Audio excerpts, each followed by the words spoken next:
আসসালামু আলাইকুম ওয়া রাহমাতুল্লাহি তাআলা ওয়া বারাকাতুহু। দিনদরদি ভাই ও বন্ধুরা, একটি বিষয়কে আমরা জানি, নবী করিম সাল্লাল্লাহু আলাইহি সাল্লামের উপর আল্লাহ কোরআন নাজিল করেছেন।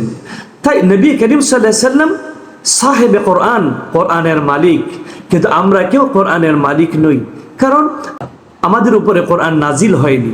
কোরআন শুধুমাত্র নবী করিম সাল্লাল্লাহু আলাইহি ওয়াসাল্লামের উপরে নাজিল হয়েছে, আর আমরা নবী করিম সাল্লাল্লাহু আলাইহি ওয়াসাল্লাম থেকে কোরআন পেয়েছি। তাই তো নবী করিম সাল্লাল্লাহু আলাইহি ওয়াসাল্লামকে আমাদের মতো কষ্ট করে কোরআন বুঝতে হয়নি বা আত্মস্থ করতে হয়নি। আমাদের কত কষ্ট করে, কত পরিশ্রম করে কোরআন মুখস্থ করতে হয়, মেমোরাইজ করতে হয়, আত্মস্থ করতে হয়। দেখুন, একজন হেফজখানায় একজন উস্তাদ কত মেহনত করে, ছাত্রকে ঘন্টার পর ঘন্টা দাঁড় করে রাখে, তাকে পেটাতে হয়, কত কষ্ট করে কোরআন মুখস্থ রাখতে হয়। কিন্তু আমার নবী সাল্লাল্লাহু আলাইহি ওয়াসাল্লাম কোরআন মুখস্থ করতে বা কোরআনকে আত্মস্থ করতে কোনোই কষ্ট হয়নি। সেই দায়িত্ব আল্লাহ নিয়েছিলেন। আল্লাহ সুবহানাহু তাবারাক ওয়া তাআলা কোরআনে তাই স্পষ্ট বলে দিয়েছেন।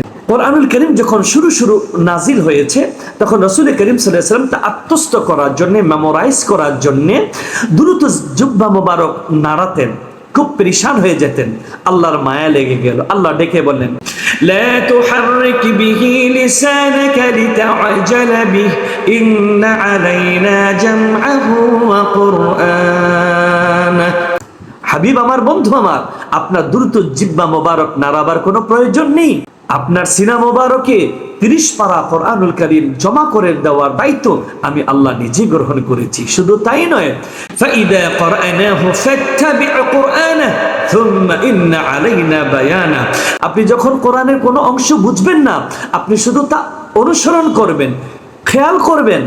আদৌপান্ত সেই কোরআনের ব্যাখ্যা, বিশ্লেষণ, এক্সপ্লেনেশন, তার তাফসীর তাও আপনার নুরময় সিনা মোবারকে জমা করে দেওয়ার দায়িত্ব আমি আল্লাহই নিয়েছি। সুবহানাল্লাহ।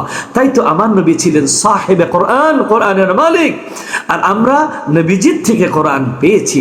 সুবহানাল্লাহি ওয়া বিহামদিহি, সুবহানাল্লাহিল আযীম।